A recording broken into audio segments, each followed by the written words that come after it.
शार्दूलविक्रीडित उद्वृत्तः स्तनभार एषस्तरले नेत्रे चले भ्रूलते रागाधिष्ठित मुष्ठपल्लवमिदं कुर्वन्तु नाम व्यथाम् सौभाग्याक्षरमालिकेव लिखिता पुष्पायुधेन स्वयं मध्यस्थापि करोति तापमधिकम रोमावली केनसा 15।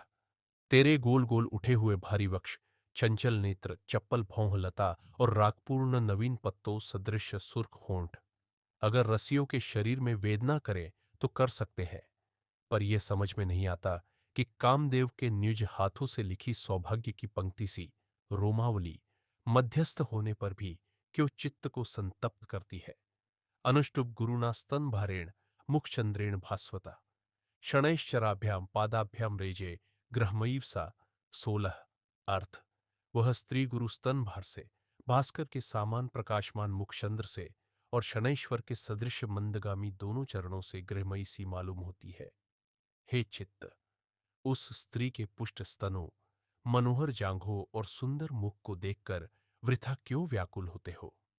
यदि तुम उसके कठोर स्तनों की प्रवृत्ति का आनंद लेना ही चाहते हो तो पुण्य करो, क्योंकि बिना पुण्य किए मनोरथ सिद्ध नहीं होते। उपजाति हे योग्य अयोग्य के विचार में निपुण पुरुषों, आप पक्षपात को छोड़ कर्तव्य कर्म को विचार और शास्त्रों को देखकर यह बात कहिए कि इस लोक में जन्म लेकर मनुष्य को पर्वतों के नितंब सेवन करने चाहिए अथवा कामदेव की उमंग से मंद मंद मुस्कुराती हुई विलासवती तरुणी स्त्रियों के नितंब। सरगधरा संसारेस्मिन् सारे परिणति तरले द्वे गति पंडितानाम तत्वज्ञानामृतांबः प्लवलुलितधिया या तो कालः कथंचित नोचेन्मुग्धांगणानां स्तन जघनभराभोग संभोगिनीनां स्थूलोपस्थस्थलीषु स्थगित करतल स्पर्शलोलोद्यता नाम 19। अर्थ इस संसार में जिसकी अंतिम अवस्था अतीव चंचल है, उन्हीं बुद्धिमानों का समय अच्छी तरह कटता है जिनकी बुद्धि तत्वज्ञान रूपी अमृत सरोवर में बारंबार गोते लगाने से निर्मल हो गई है, अथवा उन्हीं का समय अच्छी तरह अतिवाहित होता है जो नव यौवनाओं के कठोर और स्थूल कूचों एवं सघन जंघाओं को स्काम स्पर्श कर कामदेव चंद्रकांत से मुख महानील जैसे शिरोरूह पाणिभ्य पद्मरागाभ्य प्रेजे रत्नमयी सा 20। अर्थ चंद्रकांत से मुख महानील जैसे केश और पद्मराग के समान दोनों हाथों से वह स्त्री रत्नमयी सी मालूम होती है। वसंत तिलका सम्मोहयंती मदयंती विडंबयंती निर्भर्त्सयंती रमयंती विषादयंती चतुर्मृगनयनी स्त्रियां पुरुष के हृदय में एक बार दया से घुसकर उसे मोहित करती, मदोन्मत्त करती, तरसाती, चिढ़ाती, धमकाती, रमण करती और विरह से दुख देती है। ऐसा काम है जिसे ये मृगलोचनी नहीं करती।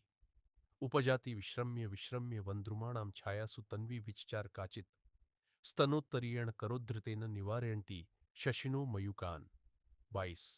अर्थ वन के वृक्षों की छाया में बारंबार विश्राम करती हुई वह विरहिणी स्त्री अपने कोमल शरीर की रक्षा के लिए अपना आंचल हाथ में उठा उससे चंद्रमा की किरणों को रोकती हुई घूम रही है।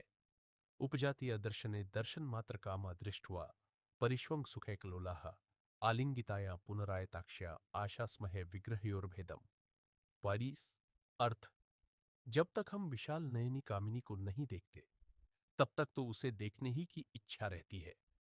दर्शन नसीब हो जाने पर उसे आलिंगन करने की लालसा बलवती होती है। जब आलिंगन भी हो जाता है तब तो यह इच्छा होती है कि यह कामिनी हमारे शरीर से अलग ही न हो, हमारा दोनों का शरीर एक हो जाए।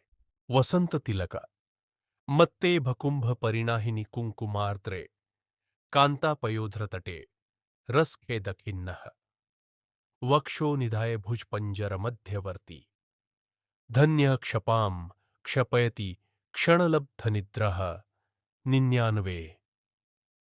अर्थ जो पुरुष मैथुन के श्रम से थककर मतवाले हाथी के कुंभों के समान वितीर्ण और केशर से भीगे हुए स्त्री के स्तनों पर अपनी छाती रखकर उसके भुजारूपी पंजर के बीच में पड्ढा हुआ एक क्षण भी सोकर रात बीतता है, वह धन्य है। उपजाति सुधामयोपि क्षयरोग शांत्यै नासाग्रमुक्ता फलकच्छलेन अनंग संजीवन दृष्ट शक्तिर्मुखामृतम ते पिबती व चंद्र 99।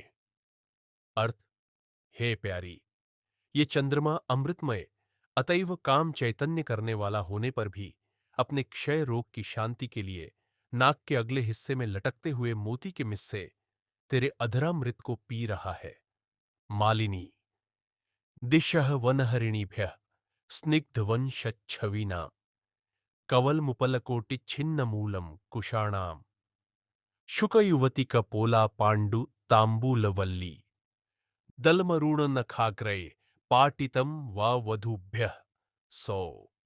अर्थ, हे पुरुषों, या तो तुम वन मृगियों के लिए बांस के डंडे के समान छवि वाली, पत्थर की नोक से कटी हुई मूल वाली कुश नाम का घास के ग्रास दो, अथवा सुंदरी बहुओं के लिए लाल लाल नाखूनों से तोड़े हुए सुई, तोती के कपोल के समान जरा जरा पीले रंग के पान दो। शिखरिणी। यदा सीदज्ञानं स्मृतिमिरसञ्चारजनितम् तदा सर्वं नारीमयमिदं शेषं जगदभूत्। इदानीमस्माकं पटुतरविवेकाञ्जनदृशां समीभूता दृष्टिस्त्रिभुवनमपि ब्रह्म मनुते। 101। अर्थ, जब तक मुझ में काम का अज्ञान अंधकार था, तब तक मुझे सारा संसार स्त्रीमय दिखता था। लेकिन अब मैंने आंखों में विवेकांजन लगाया है, इसलिए मेरी समदृष्टि हो गई है। मुझे त्रिलोकी ब्रह्ममय दिखती है। वैराग्य संचरत्य को नीतो भ्रमति चापरः श्रृंगारे रमते कश्चिद भुवि भेदः परस्परम। 102।